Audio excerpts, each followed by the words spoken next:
नमस्कार, सत श्री अकाल, आदाब। मेरा नाम मनदीप पूनिया है और आप सुन रहे हैं पंजाबी रेडियो यूएसए। मैं एक बार फिर हाजिर हूं नए बुलेटिन के साथ और शुरुआत करते हैं आज की मुख्य खबरों से।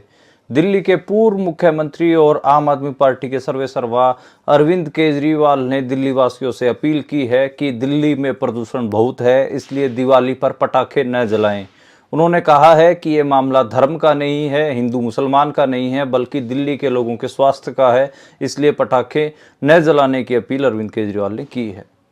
स्पेन के दक्षिणी पूर्वी इलाकों समेत कई और दूसरे इलाकों में भारी बारिश के कारण वहां पर बाढ़ आ गई है और स्पेन के प्रशासन ने जानकारी दी है कि वहां पर बाढ़ के कारण 51 लोगों की मौत हो चुकी है, करीब 1000 लोग लापता हैं।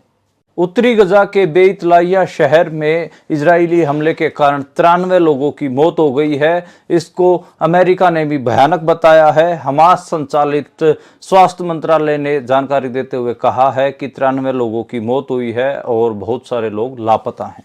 पंजाब में श्रोमणी अकाली दल के नेता विक्रमजीत सिंह मजीठिया के खिलाफ भगवंत मान के ओएसडी राजवीर सिंह ने मानहानि का केस दर्ज कर दिया है। कोर्ट में सुनवाई के दौरान कोर्ट ने राजवीर सिंह और विक्रमजीत सिंह मजीठिया को इस मामले पर कोई भी कमेंट करने पर रोक लगा दी है। बंदी छोड़ दिवस पर श्री अकाल तख्त साहिब की तरफ से एक आदेश आया है, जिसमें ज्ञानी रघबीर सिंह ने कहा है कि बंदी छोड़ दिवस के दौरान सभी सिख घी के दीवे जलाएं, बिजली की लड़ियों का उपयोग कम से कम करें। इसके अलावा उन्होंने कहा कि 1 नवंबर 2024 को 1 नवंबर 1984 में हुए सिखों के नरसंहार को पूरे 40 साल हो रहे हैं, उनकी याद में आप घी के दिए जरूर जलाएं। पंजाब में धान की खरीद को लेकर सियासत लगातार गर्मा रही है। पंजाब की फाजिलका मंडी में किसानों ने मार्केट कमेटी के अधिकारियों के ऑफिस के ऊपर ताला जड़ दिया। वहीं बरनाला में भी किसानों ने मंडी के अंदर आंदोलन किया। इसके अलावा आम आदमी पार्टी ने भी आज चंडीगढ़ में बीजेपी के दफ्तर घेरने की कोशिश की।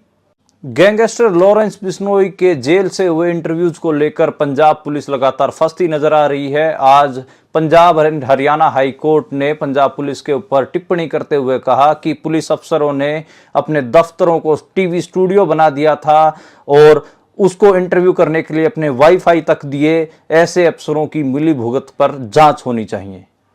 हरियाणा में कांग्रेस पार्टी अंतर्कलह का शिकार होती नजर आ रही है। अभी तक कांग्रेस पार्टी हरियाणा में नेता विपक्ष यानी कि लीडर ऑफ अपोजिशन नहीं चुन पाई है। इसको लेकर काफी सियासत तेज हो गई है। शैलजा गुट और भूपेंद्र हुड्डा गुट लगातार अपने खुद का लीडर ऑफ अपोजिशन बनवाने के लिए लड़ाई लड़ रहे हैं। ये थी आज की मुख्य खबरें। अब करते हैं इन खबरों का विश्लेषण और शुरुआत करते हैं पहली खबर से। पहली खबर दिल्ली से आई। दिल्ली के पूर्व मुख्यमंत्री अरविंद केजरीवाल ने दिल्ली की जनता से अपील की। उन्होंने कहा कि दिवाली के ऊपर दिल्ली में पटाखे न बजाएं, क्योंकि एयर क्वालिटी इंडेक्स AQI पहले ही दिल्ली में बहुत ज़्यादा खराब है। अगर दिल्ली की जनता पटाखे बजाएगी तो ये खराब से एक बहुत गंभीर स्थिति में हो जाएगा, जिसके कारण सांस की दिक्कतें आ सकती हैं और पर्यावरण प्रदूषण होगा। उन्होंने कहा कि ये मामला हिंदू मुसलमान का नहीं है, बल्कि दिल्ली के लोगों के स्वास्थ्य का है, इसलिए अपने स्वास्थ्य का ख्याल रखते हुए पटाखे न बजाएं। इसके अलावा उन्होंने जानकारी देते हुए बताया कि दिल्ली सरकार ने लगभग 377 टीमें तैनात कर रखी हैं और दिल्ली में पटाखों की बिक्री के ऊपर भी पूर्ण तौर पर प्रतिबंध है, लेकिन फिर भी दिल्ली में आज भी पटाखे सुनाई दिए और कल भी बहुत हद तक आपको पटाखे सुनाई देंगे। लेकिन जो ये पटाखों की खरीद है ये नोएडा और गुड़गांव से दिल्ली के लोग करके लेके आ रहे हैं और मान नहीं रहे हैं। इसको लेकर काफ़ी चीज़ें हो रही हैं और कई सारी FIR भी इसको लेकर दर्ज हुई हैं। आज दिल्ली में 250 के आसपास AQI दर्ज किया गया। इसके अलावा दिवाली की हम बात कर रहे हैं। कल दिवाली है और दिवाली भारत में हिंदू समुदाय बड़े धूमधाम से मनाता है। इसको लेकर कई सारी गलत इंतजामियात भी हो रहे हैं, यानी कि गलत कह रहा हूं मैं, खराब इंतजाम भी हो रहे हैं। उसको लेकर जो विपक्षी पार्टियां हैं वो लगातार सत्ता पक्ष के ऊपर हमलावर हैं और उसी कड़ी में जो अखिलेश यादव हैं उन्होंने हमला बोलते हुए बीजेपी को कहा है कि इन्होंने रेलगाड़ी को झेलगाड़ी बना दिया है और उसमें मजदूर टॉयलेट के डब्बों में सफर करते हुए अपने घरों तक पहुंच रहे हैं। कई बड़े बड़े ऐसे शहर जैसे अहमदाबाद, सूरत, दिल्ली, मुंबई, गुड़गांव, वहां के रेलवे स्टेशनों पे बहुत ज़्यादा भीड़ देखी गई। और जो बसें हैं, प्राइवेट बस ओनर हैं, वो भी बहुत महंगा किराया प्रवासी मजदूरों से वसूल रहे हैं, क्योंकि प्रवासी मजदूर अपने घरों में जाकर दिवाली मनाना चाहते हैं। इसी तरह कांग्रेस पार्टी ने भी दिवाली को लेकर एक कमेंट किया है। कांग्रेस पार्टी के महासचिव जयराम रमेश ने अपने बयान में कहा है कि वेतन ठहर गया है, यानी कि वेतन में, लोगों के वेतन में बढ़ोतरी नहीं हो रही है। असमानता और महंगाई के कारण देश में मंदी की स्थिति है। भारत कई सालों में अपने सबसे अनिश्चित और कठिन आर्थिक हालातों से गुजर रहा है। ऐसे में जो दिवाली का त्योहार है उसमें कहीं ना कहीं लोग परेशान हो रहे हैं। ये बात जयराम रमेश ने, कांग्रेस पार्टी ने भी उठाई है। अगली खबर की ओर बढ़ते हैं, और जो अगली खबर है वो स्पेन से आई। स्पेन के दक्षिणी पूर्वी सहित कई और इलाकों में तेज बाढ़ आ गई, और इस बाढ़ के कारण तकरीबन 51 लोगों की मौत होने की खबर है। वालेंसिया शहर में हालत बहुत ज्यादा गंभीर है। वहां के नेता कार्लोस मजोन ने कहा है कि शव बरामद किए गए हैं, लेकिन के बारे में अधिक जानकारी साझा नहीं की जा सकती। अधिकारियों का कहना है कि अल्बासेटे के पूर्वी प्रांत में 6 लोग लापता हैं, जबकि वहां की आबादी सिर्फ 1000 लोगों की है।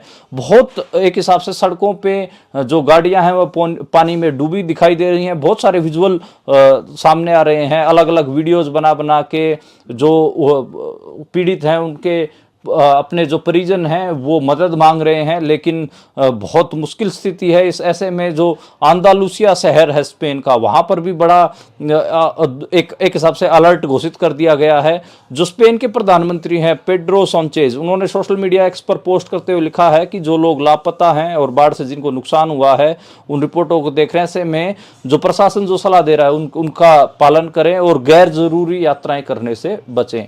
अगली खबर की ओर बढ़ते हैं, और अगली खबर फलस्तीन और इजराइल के बीच चल रहे युद्ध से है। उत्तरी गजा में जो बेत लाहिया शहर है, वहां पर इजरायली हमले में 91 लोगों की मौत हुई है। और इसको लेकर जो हमास संचालित स्वास्थ्य मंत्रालय है, उन्होंने कहा है कि एक 5 मंजिला इमारत को इजराइल ने निशाना बनाया था, जिसमें तकरीबन 91 लोगों की मौत हुई है, और 93 लोगों की मौत हुई है, 93। और इसमें 93 लोगों में 2 दर्जन से ज़्यादा बच्चे हैं। इसको लेकर अमेरिका की भी प्रतिक्रिया आई है। अमेरिका ने इसे दुर्भाग्यपूर्ण कहा है और भयानक कहा है, और जो अमेरिका है वो भी हाथ पैर मार रहा है कि किसी न किसी तरीके से जो इजराइल अब जो ये युद्ध है इसको रोक दे, लेकिन अमेरिका की पार पड़ती नजर नहीं आ रही। अब ये भी देखना होगा कि क्या सच में वो इस पे ऊपर प्रयास कर रहा है या फिर दिखावा कर रहा है। खैर, अगली खबर की ओर बढ़ते हैं, और अगली खबर पंजाब से आई। पंजाब में श्रोमणी अकाली दल के नेता विक्रमजीत सिंह मजीठिया, उन्होंने एक प्रेस कॉन्फ्रेंस की थी। उसकी प्रेस कॉन्फ्रेंस में एक विवाद हो गया। भगवंत मान के ओएसडी हैं राजवीर सिंह, उनको लेकर उन्होंने कमेंट किया था, जिसको लेकर राजवीर सिंह विक्रमजीत सिंह मजीठिया के ऊपर मानहानि का दावा करते हुए कोर्ट में पहुंच गए। और कोर्ट में जब वो पहुंचे तो कोर्ट ने दोनों के ऊपर इस मामले को लेकर टिप्पणी करने पर बैन लगा दिया है, रोक लगा दी है। और विक्रमजीत सिंह मजीठिया ने ऐसा क्या बयान दिया था, बयान मैं आपको बता देता हूं कि उनसे प्रेस कॉन्फ्रेंस पर जब की जा रही थी तो प्रेस कॉन्फ्रेंस में विक्रमजीत सिंह मजीठिया ने कहा था कि सीएम के करीबी लोगों को सीएमओ से हटाया जा रहा है। और सीएम मजीठिया ने सीएम के ओएसडी राजवीर सिंह का नाम लेते हुए कहा था कि उनका परिवार कनाडा में सेटल है, और वो खुद भी कनाडा भागने की कोशिश कर रहे हैं। उन्होंने हवाला के थ्रू ऑस्ट्रेलिया और कनाडा में अपना बहुत सारा पैसा पहुंचाया है, ये बात कही थी। इसको लेकर कहीं ना कहीं लीगल नोटिस भेजा गया था, और ये कहा गया था कि 48 घंटे के अंदर लिखित में माफ़ी मांगे, पर मजीठिया ने ऐसा नहीं किया। इसी कारण जो राजवीर सिंह हैं वो चले गए हैं। और उन्होंने, मजीठिया ने केंद्र सरकार से ये भी मांग की थी कि राजवीर सिंह को लुकआउट नोटिस जारी किया जाए ताकि वो विदेश में ना भाग जाए। तो ये पूरा चल रहा है। जो भगवंत मान के ओएसडी हैं राजवीर सिंह, अब तो सिर्फ वही रह गए हैं भगवंत मान के पास। उनके बाकी के जो ओएसडी थे उनको तो अरविंद केजरीवाल ने जैसे ही जेल से बाहर निकले उन सबको हटा दिया है। और उसको राजवीर सिंह को लेकर भी आए दिन विवाद चलते रहते हैं। जो उनके ऊपर आरोप लगते हैं कि वो पैसा पंजाब से कमाकर कनाडा में हवाला के थ्रू भेज रहे हैं। विक्रमजीत सिंह मजीठिया ने आरोप लगाए थे, और इसी को लेकर वो कोर्ट में गए हैं। अगली खबर की ओर बढ़ते हैं, और जो अगली खबर है वो श्री अकाल तख्त साहिब से आदेश आया है।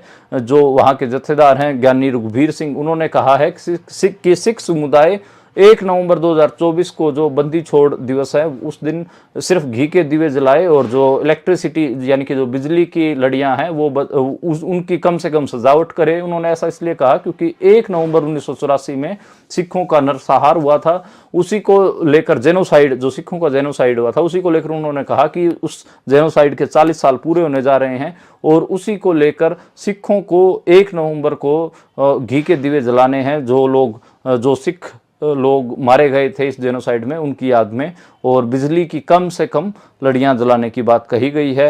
आप सबको पता होगा कि 31 अक्टूबर 1984 में इंदिरा गांधी को उनके बॉडीगार्डों ने कत्ल कर दिया था। उसके बाद 1 नवंबर को भारत के 110 शहरों में सिखों के खिलाफ दंगे भड़क गए थे, जिसमें सिखों का बड़े लेवल पर जेनोसाइड किया गया था। बहुत बड़ी मात्रा में सिख डिस्प्लेस भी हुए, उनके घरों को, उनके दुकानों को आग लगा दी गई थी, उनकी मौतें भी हुई। दिल्ली में सरकारी आंकड़ा 3000 का है, लेकिन हम सबको पता है कि ये आंकड़ा बहुत बड़ा था।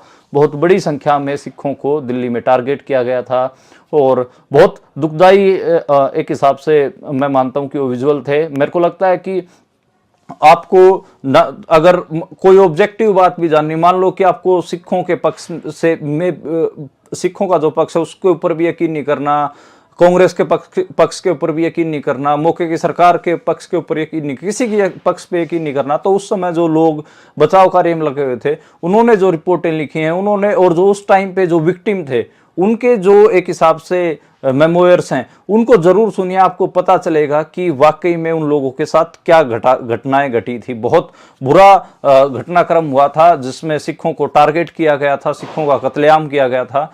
तो उसमें लोगों की जो यादगारियां उनको जरूर सुनिएगा, आपको पता चलेगा कि कितना भयानक माहौल था। और पीयूसीएल की रिपोर्ट भी जरूर पढ़िएगा। पीयूसीएल की रिपोर्ट बहुत इंपॉर्टेंट डॉक्यूमेंट है 1984 में जो कुछ दिल्ली में घटा था। और भी कई रिपोर्टें अलग अलग लोगों ने बनाई, वो भी आप जरूर पढ़िएगा। जितने भी कमीशन बैठे उनकी रिपोर्ट भी आप जरूर पढ़िएगा। ये बड़ा सीरियस इशू है कि कम गिनती के लोगों को कैसे किसी एक चीज के लिए टारगेट किया जाता है, जो चीज उस समुदाय के लोगों ने की भी ना हो फिर भी उनको टारगेट किया जाता है। तो वो एक बहुत ऐसा मसला है कि जो एकदम कांप जाता आदमी। जो आधारिक औपचारिक जो आंकड़े हैं उनसे बहुत ज्यादा नंबर में सिखों की मौतें भी हुई हैं, उनको डिस्प्लेस भी होना पड़ा है। बहुत खतरनाक, बहुत घटिया एक हिसाब से मैं कहूँगा कि वो पूरा माहौल था। उसको याद करके भी एकदम आदमी एक हिसाब से बहुत परेशानी वाली चीज़ है ये। अगली खबर की ओर बढ़ते हैं और जो अगली खबर है वो पंजाब से है। और पंजाब में लगातार धान के लिफ्टिंग को लेकर, धान की बिक्री को लेकर खबरें आ रही हैं। आपको पता है कि अभी भी चीज़ें नॉर्मल नहीं हुई हैं। फाजिल्का की मंडी में किसानों ने, जो वहाँ के मार्केट कमेटी के कर्मचारी थे, उनके दफ्तरों पर ताला जड़ दिया, वहां पर आंदोलन किया, नारेबाजी की और फाजिल्का की मंडी भी पूरी भरी हुई है। इसी तरह बरनाला की धान मंडी में भी आज बड़े लेवल पर प्रोटेस्ट देखने को मिले। बहुत सारी जितनी भी पंजाब की मंडियां हैं सब में इस किस्म के प्रोटेस्ट निकल कर आ रहे हैं और सभी किसान धान की लिफ्टिंग की बात कर रहे हैं। धान की जो खरीद स्लो है उसमें तेजी लाने की बात कर रहे हैं और इसको लेकर सियासत भी गरमा रही है। कभी बीजेपी आप आम आदमी पार्टी पर आरोप लगाती है, कभी आम आदमी पार्टी लगाती है। आज आम आदमी पार्टी ने चंडीगढ़ में बीजेपी के दफ्तर को घेराव करने की भी कोशिश की। उसमें बहुत सारे मंत्री थे, उनके ऊपर वाटर कैनन भी चलाया गया। 5 मंत्री इसमें हिरासत में भी लिए गए पंजाब के। और सेक्टर 37 चंडीगढ़ में बीजेपी के दफ्तर को घेरने हुए जा रहे थे और ये सारा हुआ है, जिसमें 5 मंत्रियों को हिरासत में लिया गया, 1 मंत्री घायल भी हो गया। धान की लिफ्टिंग को लेकर आम आदमी पार्टी और बीजेपी आमने सामने है, लेकिन मेरे को लगता है कि दोनों ही सरकारों की गलती है। जो केंद्र सरकार है, बीजेपी की सरकार है, उसकी गलती यह है कि उसने लिफ्टिंग नहीं कराई। और पंजाब सरकार, आम आदमी पार्टी सरकार की गलती यह है कि उन्होंने जो ये मामला था ये समय रहते नहीं उठाया। अगर जुलाई अगस्त में ही इसके ऊपर वो आवाज उठाने लग जाते तो मेरे को लगता है कि अब तक मामला सोल्व हो जाना चाहिए था। जुलाई अगस्त का आप याद करिए, उस टाइम पे सिर्फ आड़ती और जो सेलर मालिक हैं वो मामले को उठा रहे थे, किसान भी उस मामले को उठा रहे थे। लेकिन सरकार, दोनों ही सरकारें चुप थी और इस चुप्पी का हमें पता नहीं कि ये क्यों चुप थी और आज किसान बड़ी परेशानी में हमें देखने को मिल रहे हैं। इसके अलावा पंजाब के जो राजधानी है चंडीगढ़, वहां पर तापमान सामान्य से 3 डिग्री ज्यादा है। हालांकि पराली जलाने की घटनाओं में 55% की कमी आई है, लेकिन चंडीगढ़ का भी एयर क्वालिटी इंडेक्स 200 से पार है। चंडीगढ़, याद करिए, 7-8 साल पहले एशिया का सबसे क्लीनेस्ट सिटी का अवार्ड मिला था, लेकिन अब की बार एयर क्वालिटी इंडेक्स 200 पार चंडीगढ़ में भी पहुंच गया है। बहुत सारी बातें इसको लेकर हो रही हैं। अगली खबर की ओर बढ़ते हैं और अगली खबर पंजाब और हरियाणा हाईकोर्ट से आई। लॉरेंस बिश्नोई के इंटरव्यू मामला, उसको लेकर जो हाई कोर्ट है उन्होंने पंजाब पुलिस को फटकार लगाई है। पंजाब पुलिस की मुश्किलें कम होती नहीं दिख रही हैं। हाई कोर्ट ने कहा कि आपके पंजाब पुलिस के अफसर लॉरेंस बिश्नोई को इंटरव्यू करने के लिए वाईफाई दे रहे हैं। अपने ऑफिस को उन्होंने टीवी स्टूडियो बना दिया है लॉरेंस बिश्नोई के लिए। इस साठगांठ की जांच जरूर होनी चाहिए, ये बात पंजाब और हरियाणा हाईकोर्ट ने कही है। हम सबको पता है कि 2 इंटरव्यू हुए हैं। अदालत ने कहा कि पुलिस वालों ने गैंगस्टर के इंटरव्यू के लिए वाईफाई अरेंज करवाया, जो अपराध को महिमा मंडित करता है। इसके आगे उन्होंने एसआईटी को लेकर भी सवाल उठाए थे कि पहले पंजाब के डीजीपी ने कैसे कह दिया था कि भाई लॉरेंस बिश्नोई का इंटरव्यू पंजाब में नहीं हुआ, जबकि तो पंजाब में ही हुआ। तो कई चीज़ें हैं इसको लेकर, बहुत सारी रपटे भी हैं, वो भी पेश होनी है। 9 अधिकारियों को पंजाब में सस्पेंड किया जा चुका, जिसमें डीएसपी गुरशेर से लेकर और 2 एसपी और एक हेड कांस्टेबल, ये सब शामिल हैं। और काफ़ी खिंचाई पंजाब पुलिस की इसको लेकर हो रही है, लेकिन अभी तो बहुत सारी चीज़ें हैं बाहर निकल के आने, क्योंकि पंजाब जो लॉरेंस बिश्नोई है वो लगातार फ़ोन का इस्तेमाल जेल में करते हैं। और इसके अलावा पंजाब बार बार लाए जाने के ऊपर भी कोर्ट पंजाब पुलिस को घेर रही है कि लॉरेंस बिश्नोई को बार बार पंजाब क्यों लाया जा रहा है। तो इसको लेकर भी काफ़ी सियासत तेज हो रही है। इसके अलावा लॉरेंस बिश्नोई से जुड़ी एक खबर हो रही। लॉरेंस बिश्नोई को बिश्नोई समाज की एक अखिल भारतीय बिश्नोई महासभा ने यूथ विंग का राष्ट्रीय प्रेसिडेंट बना दिया है। एक तो जो जाति के नाम पर ये ऐसी सभाएं बनी होती हैं, मुझे तो इनकी सोच पे ही तरस आती हैं। ये सब नेताओं से जुगाड़बाजियां करने के लिए जाति के नाम पर सभाएं बनाई जाती हैं, ऑर्गेनाइजेशन बनाई जाती हैं।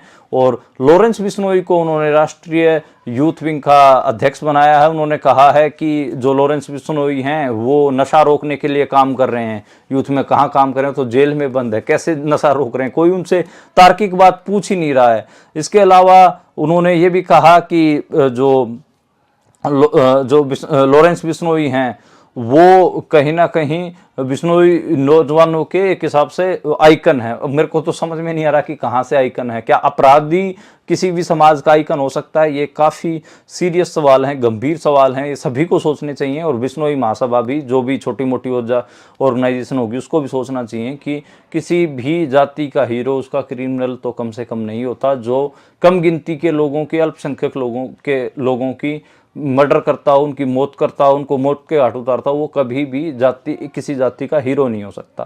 फिर अगली खबर की ओर बढ़ते हैं। और जो अगली खबर है वो अकाली दल से रिलेटेड है। अकाली दल हालांकि 4 विधानसभा बाई इलेक्शंस में पार्टिसिपेट नहीं कर रहा है। इसको लेकर पंजाब के अकाली दल के विधायक मनप्रीत हयाली बोलने से बचते नजर आए। मीडिया वालों ने जब लुधियाना में उनसे पूछा कि ये क्या चल रहा है अकाली दल में, तो उन्होंने कहा कि आप सबको पता है, मैं इसके ऊपर कोई कमेंट नहीं करना चाहता। अकाली दल में सब कुछ ठीक नहीं है।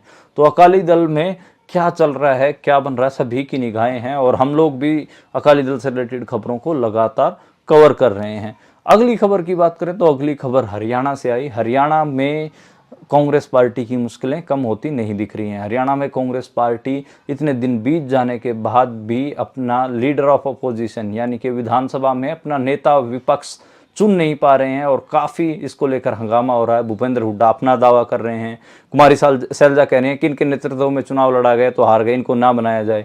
बहुत सारी चीज़ें हो रही हैं, लेकिन 8 अक्टूबर को रिजल्ट आ गए थे और आज हम 30 अक्टूबर को बैठकर बात कर रहे हैं। बीजेपी के जो मुख्यमंत्री हैं नायब सिंह सैनी, वो भी तंज कस रहे हैं कि इनको अभी तक अपना लीडर ऑफ अपोजिशन नहीं चुन पाए हैं। तो काफ़ी चीज़ें हो रही हैं। हालांकि भूपेंद्र हुड्डा ने शक्ति प्रदर्शन भी किया। 31 विधायक उन्होंने अपने आवास पर बुलाए, 6 विधायक नहीं पहुंचे थे और काफ़ी चीज़ें कांग्रेस में उथल पुथल की चल रही हैं। तो देखना होगा कि कांग्रेस और भूपेंद्र हुड्डा किस किस्म से हरियाणा में सेटिंग बैठाते हैं। बड़ा मुश्किल है। भूपेंद्र हुड्डा लगातार 3 चुनाव हार चुके हैं, तो अगर उनको ही दोबारा कमान दी जाती है तो बहुत सीरियस, बहुत गंभीर सवाल भी खड़े होंगे। अगली खबर की बात करते हैं और अगली खबर धान की फसल को लेकर है। धान में नमी के कारण स्कैम हो रहे हैं और इस स्कैम को पकड़ा है इंडियन नेशनल लोकदल। इनेलो के विधायक आदित्य देवलाल ने, वो जो चौधरी देवलाल हैं उनके पोते हैं वो, और वो डबवाड़ी से विधायक जीते हैं अब की बार। वो अपने गांव चौटाला में वो मंडी में गए जहां पर धान की लिफ्टिंग हो रही थी। वहां पर उन्होंने देखा कि एक ही धान की ढेरी को 3 अलग अलग मशीनों में नमी, जो सरकार की मशीनें थी उनमें नमी माप के देखा तो तीनों में अलग अलग आई। वहां उन्होंने इस पूरे मामले की वीडियो बना ली और सोशल मीडिया पे साझा करते हुए कहा कि देखो सरकार की चमत्कारी मशीनें जो किसानों को लूटने का काम कर रही हैं। जैसे पंजाब में धान की लिफ्टिंग स्लो हो रही है, ऐसे हरियाणा में भी अब मामले सामने आने लगे हैं जहां पर धान की लिफ्टिंग स्लो हो रही है, और इसको ये ठीक ठाक मुद्दा अब हरियाणा में बनने लगा है। अगर हरियाणा में भी धान की बिक्री तेजी नहीं आई, खरीद में तेजी नहीं आई, तो बहुत मुश्किलें बीजेपी सरकार को भी देखने को पड़ेंगी। यमुनानगर में एक आंदोलन हो चुका है, और चौटाला गांव की, जो मैं सिरसा जिले का पड़ता है, वहां पर भी मैंने आपको अपडेट दी है। तो आज के लिए इतना ही। कल दोबारा मुलाकात होगी नई खबरों के साथ, नए बुलेटिन के साथ। आप देखते और सुनते रहिए पंजाबी रेडियो USA, और दीपावली आपको मुबारक हो। बंदी छोड़ दिवस पर आप भी जरूर 40 साल जो सिख जेनोसाइड के हुए हैं, एक नवंबर 1984 में जो कुछ हुआ था, उस जेनोसाइड में जो सिख मारे गए थे उनकी याद में आप